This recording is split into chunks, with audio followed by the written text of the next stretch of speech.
नमस्ते बच्चों, my self Jaiswal sir. हम पढ़ रहे हैं class 9th mathematics chapter quadrilateral. Last class में हमने mid point theorem and converse of mid point theorem पढ़ ली थी और उसको प्रूव कर लिया था। On the basis of it we will solve some questions and examples. So example 7। Example 7 says that in a triangle ABC, एक triangle दिया हुआ है क्वेश्चन में। In a triangle ABC,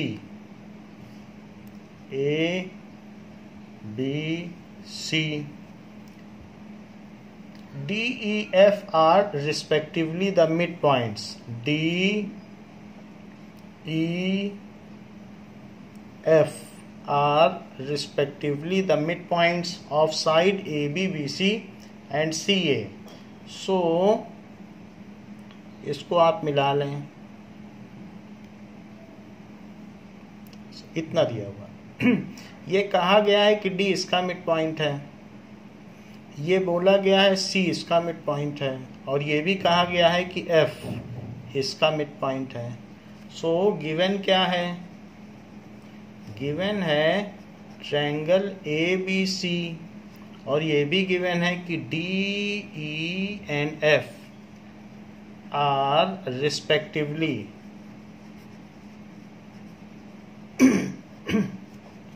mid points of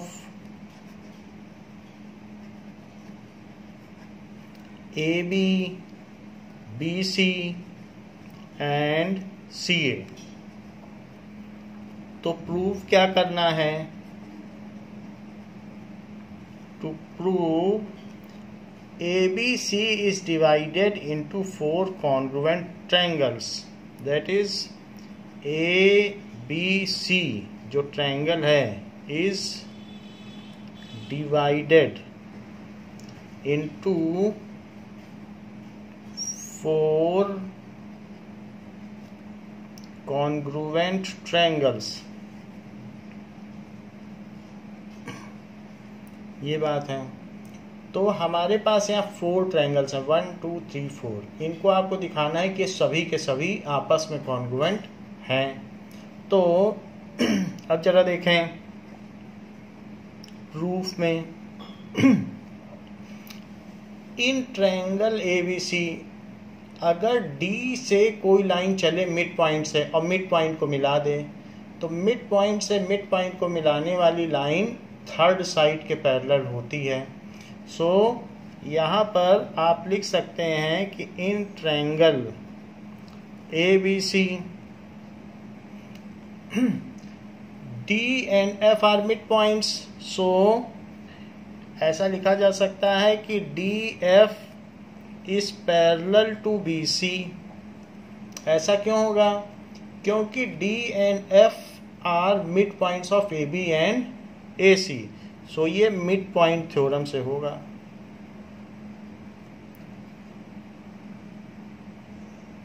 क्योंकि D और F mid point है, mid point से mid point को मिलाया जाए तो ये इसके पैरेलल हो गया। तो ये चीज इसके पैरेलल हो गई। अब जरा चेक करें कि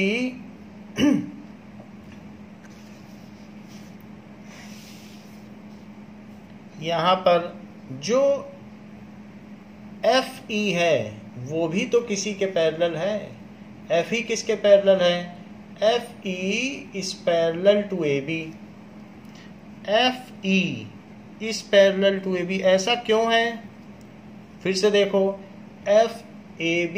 FAC का मिड पॉइंट और EBC का मिड पॉइंट। तो मिड पॉइंट से इस लाइन का मिड पॉइंट है और इस लाइन का मिड पॉइंट है E, इसको मिलाया तो इसके पैरेलल हो गया मिड पॉइंट थ्योरम से। So it is by mid point theorem. तो अब जरा देखिए कि DF पूरे के पैरेलल और ये पूरे के पैरेलल। तो जब DF पूरे के पैरेलल है तो DF BE के भी पैरेलल और DF EC के भी पैरेलल, क्योंकि ये पार्ट्स ऑफ पैरेलल लाइंस हैं। तो DF को लिखो BE के parallel. So this implies DF is parallel to BE, that is part of parallel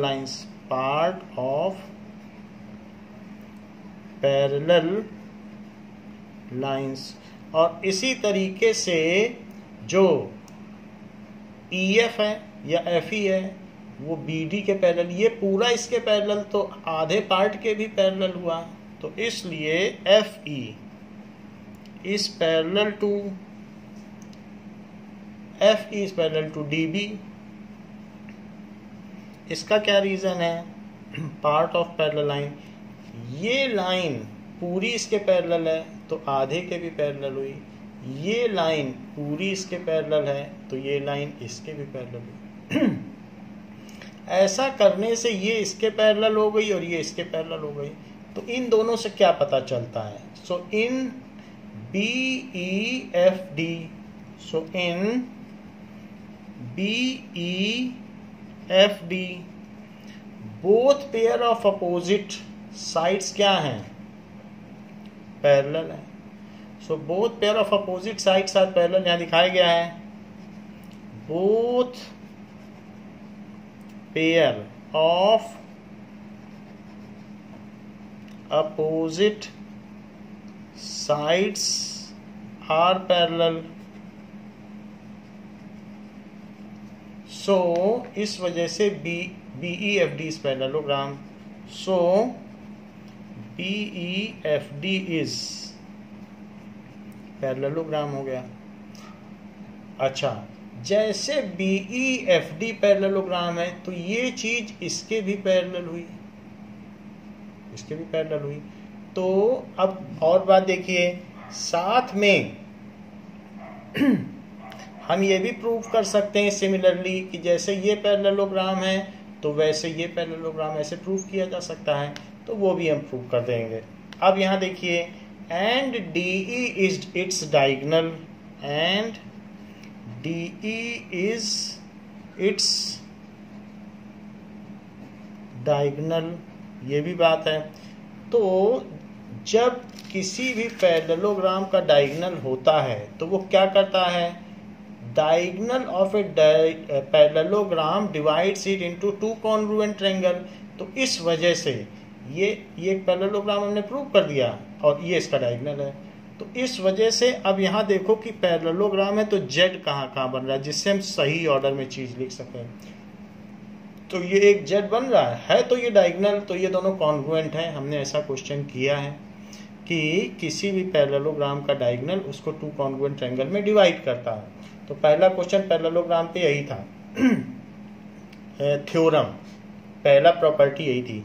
तो इसलिए अब आप लिख लें कि डी से शुरू करो, तो डी और ये एंगल, ये जब ये पैरेललोग्राम है तो ये डॉट इसके भी इक्वल होगा क्योंकि अपोजिट एंगल्स ऑफ पैरेललोग्राम। तो यहाँ डी से शुरू करना, DEF, तो triangle DEF is congruent to triangle, किसके इक्वल हो जाएगा? डी से शुरू किया है तो यहाँ F से शुरू करना, F, और जहाँ पे कोई मार्क नहीं है तो F, ये हो गया E, EDB। देखो DEF EDB, DEF EDB ऐसे हो गया। क्यों? क्योंकि डायगोनल ऑफ, ये थ्योरम 8.1 है, तो diagonal of a parallelogram divides it into two congruent triangles. तो इस तरीके से diagonal of parallelogram divides it into two congruent triangle into two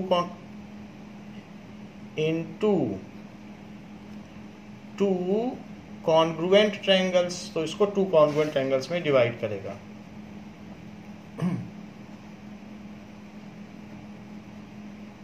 ये चीज हो गई। अब हमने ये चीज प्रूव कर ली, एक तो प्रूव कर ली कि ये दोनों ऐसा है कॉन्ग्रुएंट ट्रायंगल। सिमिलरली क्या किया जा सकता है? लिखिए सिमिलरली, एक प्रूव करना होता है और बाकी सिमिलरली। तो सिमिलरली बाकी चीजें भी पैरेललोग्राम होंगी। क्या क्या पैरेललोग्राम होंगी जरा देखिए। सिमिलरली जैसे हमने इसे पैरेललोग्राम प्रूव किया है, वैसे ही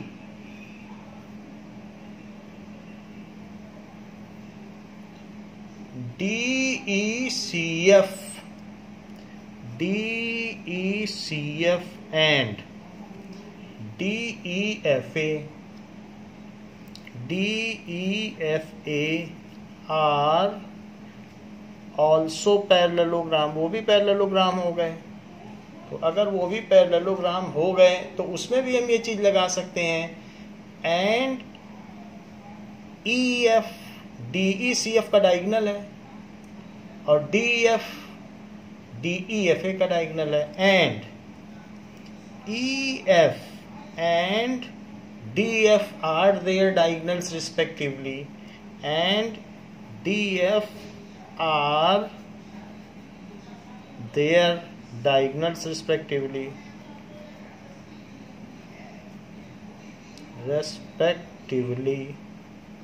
तो ये चीज़ है। यहाँ पर हमने ये ट्रायंगल लिया और इसका ये डायगोनल बताया, और ये क्वाड्रिलेटरल लिया और ये डायगोनल बताया, और ये लिया पैरेललोग्राम और ये डायगोनल बताया। अब जरा देखो, तो उसी तरीके से हम ये कह सकते हैं कि पैरेललोग्राम के डायगोनल्स उसको कॉन्ग्रुएंट ट्रायंगल में डिवाइड करते हैं। जरा इन दोनों की बात देखो, तो यहाँ डॉट है, तो ये अगर डायगोनल है और ये पूरा पैरेललोग्राम है, तो ये डॉट है तो यहाँ डॉट हुआ। तो अब जरा उसी तरीके से बढ़ना आप, DEF यानी सिंगल एंगल और बिना एंगल और dot. So triangle DEF is congruent to, तो यहाँ पर भी सिंगल एंगल वाला कहाँ गया, तो ये चीज इसके इक्वल होगी कि नहीं, अपोजिट एंगल है। तो C और बिना एंगल CFE, उसी ऑर्डर में बढ़िएगा CFE। और साथ ही साथ क्यों इसमें रीजन लिखा जाएगा कि diagonal divides parallelogram into two congruent triangle, जैसे पहले लिखा था। डायगोनल डिवाइड्स, क्या डिवाइड करते हैं, parallelogram into two congruent triangles. ऐसे ही जरा यहां भी देखिए कि ये यहां पे ये ऐसे जेड बन रहा है, तो ये एंगल इसके इक्वल हुआ। जेड भी देखना पड़ेगा ना आपको कि ये इसके पैरेलल है, तो ये तो पैरेललोग्राम है। तो पैरेललोग्राम कैसे हुआ, ये चीज इसके पैरेलल हो गई, तो ये पार्ट इसके पैरेलल हो गया। अब इसके बाद ये चीज इसके पैरेलल थी, तो ये पार्ट इसके पैरेलल हो गया, तो ये इसके पैरेलल और ये इसके पैरेलल। तो पैरेललोग्राम प्रूव नहीं करना है, बस मिड पॉइंट थ्योरम से एक को कर लिया तो आप समझिए सभी मान लिए जाएंगे। अब देखिए, तो ऐसे ही बढ़ जाइए, जैसे यहाँ पर आप बढ़ेंगे DEF, तो ये यहाँ से चल रहे हैं, तो उसी तरीके से FDA वैसे ही चल जाइए। इसी तरीके से ये एंगल इसके इक्वल हो जाएगा, ये भी अल्टरनेट है, तो ये डॉट है तो यहाँ भी डॉट लगा दो, तो ये जेड बन रहा है। तो डी से चलो DEF, तो FAD DEF is equals to FAD. So DEF is congruent to triangle FAD. इसका भी यही रीजन है, तो दोनों का ये सेम रीजन हो गया। अब हमने प्रूफ कर दिया है। सो फ्रॉम अबव 3 हमने कॉन्ग्रुएंसी प्रूफ कर दी, यानी DEF इसके भी कॉन्ग्रुएंट, इसके भी कॉन्ग्रुएंट और इसके भी कॉन्ग्रुएंट। तो DEF 3 के कॉन्ग्रुएंट हो गया तो 4 ट्रायंगल हो गए। DEF बीच का ट्रायंगल और 3 किनारों के ट्रायंगल हो गए ना, 4 ट्रायंगल। तो इसलिए ये और ये तो सारे के सारे। So now from above, above से क्या पता चलता है कि all the 4 triangles are congruent. So all the 4 triangles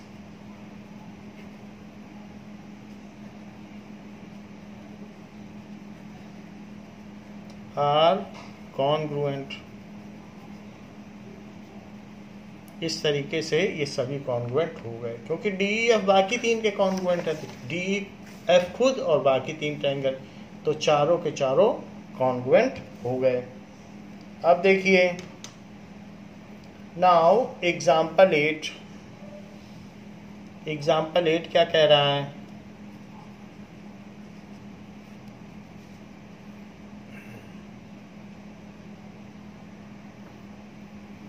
It says that L, M and N are 3 parallel lines. 3 parallel lines ली गई हैं।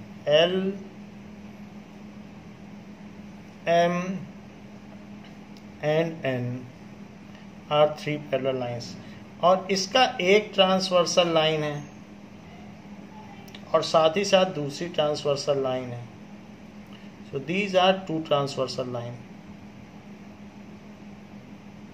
ये फिर इनको मिला दिया गया है। सो इसलिए AF को मिलाया AF, और L, M, N ये 3 हो गई, और AF को हमने मिला दिया। ये इसको G पे कट करता है AF। अब देखें तो ये AD है, दिस इज BE है, और ये CF है, ABCDEF, और यहाँ G पे कट कर रहा है। गिवन क्या है? गिवन है L is parallel to M is parallel to N, ये गिवन है। और क्या है? P and Q are transversal, P and Q are transversal।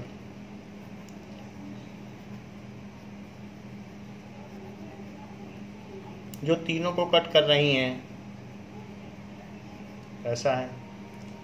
Now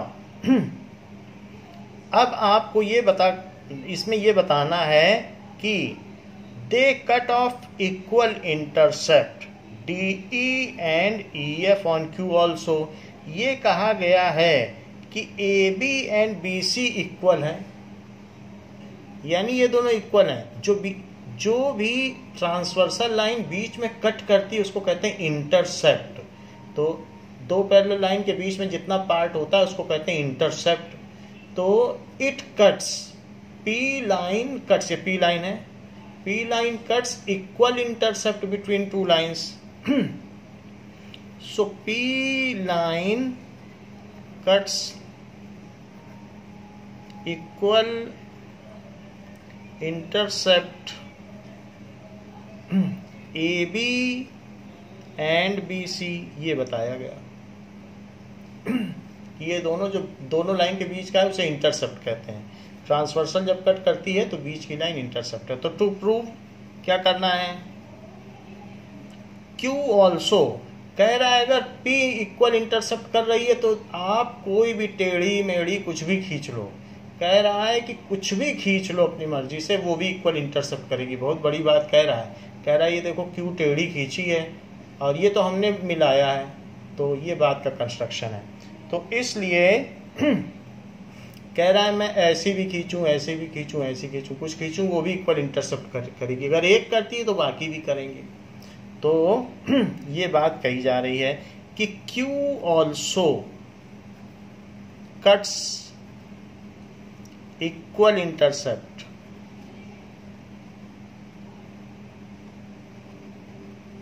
that is DE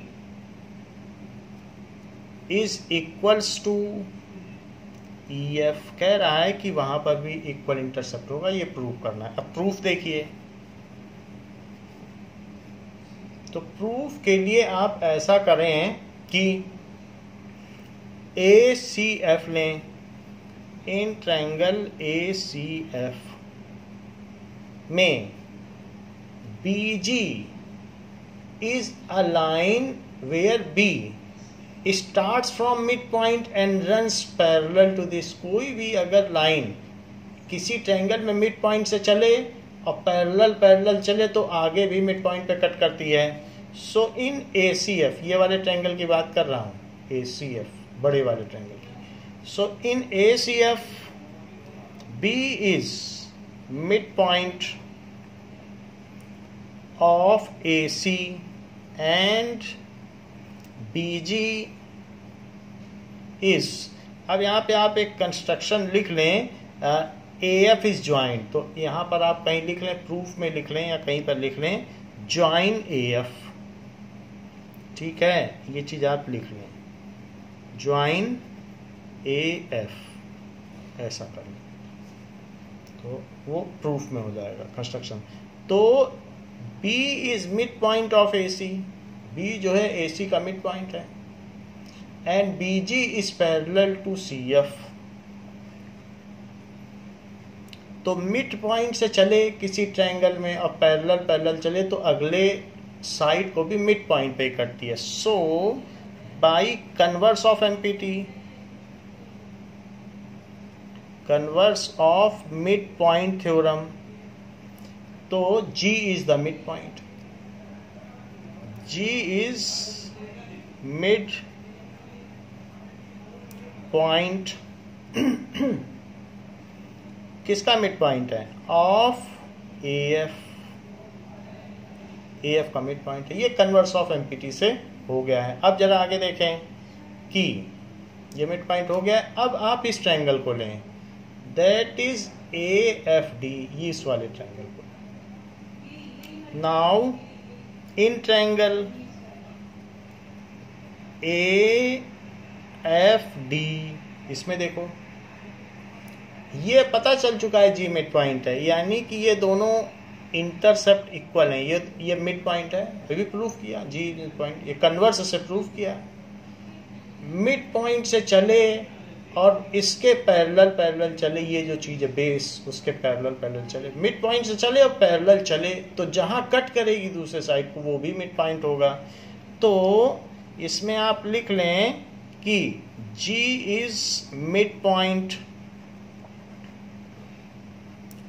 of AF, AF का मिड पॉइंट है, और साथ में GE is parallel to AD and GE is parallel to AD, ऐसा। So by converse of MPT, converse of MPT के converse से क्या हो जाएगा कि E is mid point of FD, E is mid point of FD,